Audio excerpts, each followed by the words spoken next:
അനസ് ഇബ്നു മാലിക് റളിയല്ലാഹു തആല അൻഹു പറയുകയാണ്, ഇമാം തിർമിദി അദ്ദേഹത്തിന്റെ സുനനിൽ ഉദ്ധരിക്കുന്ന ഹദീസാണ്, ഖാല ലി റസൂലുള്ളാഹി സ്വല്ലല്ലാഹു അലൈഹി വസല്ലം, അല്ലാഹുവിൻ്റെ റസൂൽ എന്നോട് പറഞ്ഞു, യാ ബുനയ്യ, പൊന്നുമകനെ, ഇദാ ദഖൽത അലാ അഹ്ലിക്, നീ നിന്റെ വീട്ടുകാരിലേക്ക് പോകുമ്പോൾ, ഫസല്ലിം, നീ അവർക്ക് സലാം പറയണം, യകൂനു ബറക്കതൻ അലൈക വഅലാ അഹ്ലി ബൈതിക്, അങ്ങനെ നീ സലാം പറഞ്ഞാൽ അതിൻ്റെ ബറക്കത്ത് നിനക്കുമുണ്ടാകും, നിന്റെ കുടുംബക്കാർക്കും ഉണ്ടാകും, ഉമ്മാക്കും ഉപ്പാക്കും അതേപോലെ തന്നെ കുടുംബത്തിലെ മറ്റു അംഗങ്ങൾക്കുമെല്ലാം തന്നെ ആ ബറക്കത്ത് ലഭിക്കുന്നതാണ്. അപ്പോൾ വീട്ടിലേക്ക് കയറുമ്പോൾ സലാം പറഞ്ഞാൽ പറഞ്ഞ ആൾക്കും ബറക്കത്ത്, കേൾക്കുന്ന ആളുകൾക്കും ബറക്കത്ത്. കാരണം നമുക്കറിയാം അസ്സലാം എന്നത് അല്ലാഹു സുബ്ഹാനഹു വ തആലയുടെ ഇസ്മാണ്.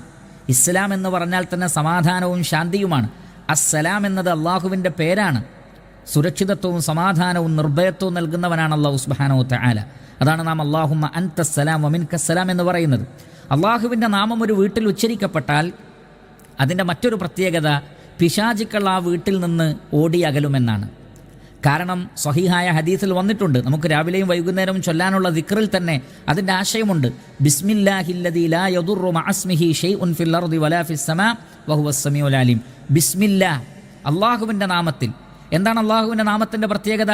അല്ലദീ ലാ യദുറു മഅസ്മിഹി, അള്ളാഹുവിൻ്റെ പേരിൻ്റെ കൂടെ ഒന്നും ഉപദ്രവിക്കുകയില്ല, ആകാശങ്ങളിലും ഭൂമിയിലുമുള്ള.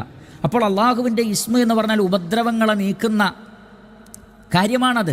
ആ ഇസ്മ ഉച്ചരിക്കപ്പെട്ടാൽ അവിടെ അതിൻ്റേതായ ഖൈറാത്തുകൾ ഉണ്ടാകും, ബറക്കാത്തുകൾ ഉണ്ടാകും. പിശാചുക്കൾ അവിടെ നിന്ന് അകലുന്നതാണ്. ആ നിലക്ക് വീട്ടിൽ ഖൈറും ബറക്കത്തും ഉണ്ടാകും. കാരണം അസ്സലാം എന്ന് പറയുമ്പോൾ അത് അള്ളാഹുവിൻ്റെ ഇസ്മുകളിൽപ്പെട്ട ഒരു ഇസ്മുമാണ്.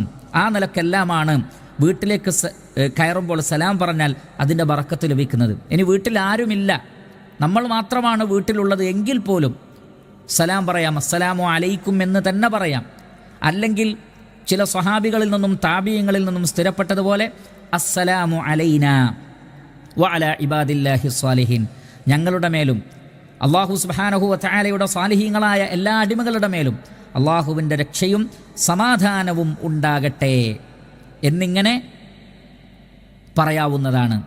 അപ്പോൾ വീട്ടിൽ ആളുകൾ ഉണ്ടെങ്കിലും ഇല്ലെങ്കിലും, ആളുകളുണ്ടെങ്കിൽ അസ്സലാമു അലൈക്കും വറഹ്മത്തുള്ളാഹി വബറകാതുഹു, അള്ളാഹുവിൻ്റെ ബറക്കത്തുകളും അള്ളാഹുവിൻ്റെ റഹ്മത്തും നിങ്ങൾക്കുണ്ടാകട്ടെ, അള്ളാഹുവിൽ നിന്നുള്ള പ്രത്യേക രക്ഷയും സമാധാനവും ഉണ്ടാകട്ടെ.